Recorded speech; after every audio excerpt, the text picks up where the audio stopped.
Recently, our team went to Nicaragua on a mission trip, but prior to that, we had a time of preparation, and we met every month discussing ideas about what we might do on the trip. And Susan was really good about emailing the missionary, Miss Eva, and finding out exactly what they needed us to do, when we got there, what kind of plans we needed to arrange. And so we decided that it would be best for us to teach the students the salvation story, the gospel story. Many of them had already accepted Christ, but they didn't know how to pass that story on to someone else. And so that became our goal, to share the gospel with these students, and they would be able to, in turn, share Christ with their friends, their family, different people that they know. So that was our goal.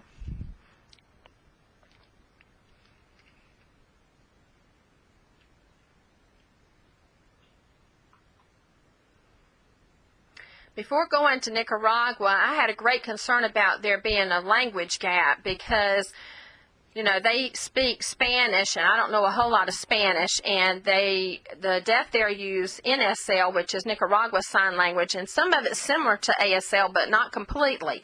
I knew there was going to be differences, and I wanted to make sure that they understand what we were saying. Well, it happened in April that I went to a deaf missions conference, and there was a workshop there on gestures, and that proved to be very beneficial in helping me communicate with the deaf there our stories until we were able to learn some more of their signs. We had no problem communicating. It was very clear and just a smooth conversation between the kids and them understanding us. Once in a while, after about the first day, another sign would pop up, and we would work together through the gestures, figure out what the sign was, and then continue from that point. It was really good. We were able to teach the kids the stories about salvation and passing it on, and they understood it clearly. And then, in turn, they shared the story of Christ with their friends in the dorms right away, so that was really cool.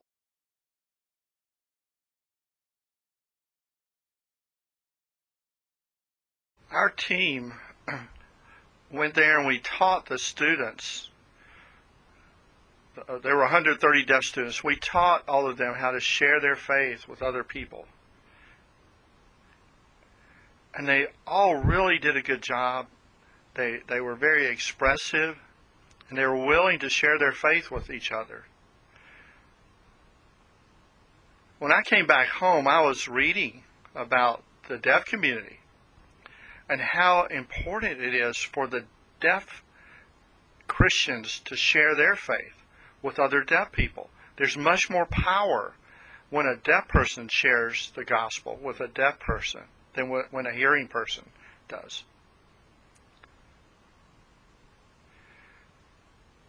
There were 130 deaf students, like I said, and we just encouraged them and taught. Let's see, one thing I noticed maybe is that the people there, they just seem to be a lot more active than we are in the U.S. Outside, people are just walking around on bicycles, and they're using various modes of transportation, buses, vans, and there was some small red vehicle that I think was a taxi, because I saw a lot of them. But there are many people that I noticed on the street walking and selling different wares and their produce and fresh fruits and vegetables. Of course, there's one other thing that I noticed, and I will never forget, is that there was a large volcano in Nicaragua. It was a beautiful backdrop for the scenery, but I won't forget that.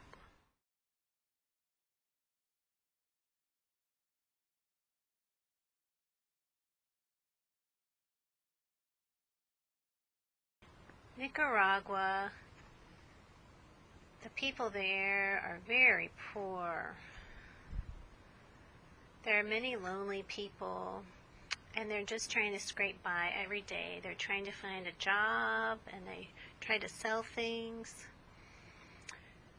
But at the deaf school, the children really came with gratitude. They really wanted to learn, because they knew that if they didn't have an education, they may never find a job. At the school, they were able to learn skills and learn how to communicate, and they really appreciated and enjoyed the school. Everybody has, they know children, but they really did have a good attitude. And they also wanted to become close to the Lord. There was definitely a spiritual aspect about them, getting close to God. The kids were so much fun.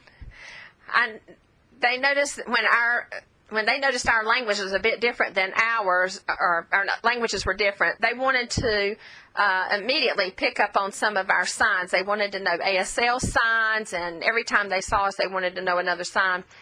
And so one day, they had finished school that morning, and they had an afternoon break, and so we all got outside and played with them outside. It was so much fun playing with them. We had brought some Uno cards, and we taught them how to play the game, and I was surprised they didn't know how to play that. I thought it was a Spanish game, but anyway, they didn't know how to play the Uno game, so we taught them that, and then later they taught us some of their games, and we played their games with them. It was so much fun. We really enjoyed each other. It was a great time with the kids. They are incredible actors. We had one night when we did a drama night, and we gave each group a theme, like church or family or sports, and each of the groups had to come up with their own skit related to that theme.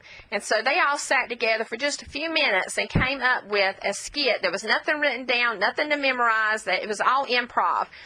And they came up with the greatest stories. They were just so talented. It was amazing. We just enjoyed the drama with them, and we laughed so hard together. It was really, really enjoyable time with the kids. They were great.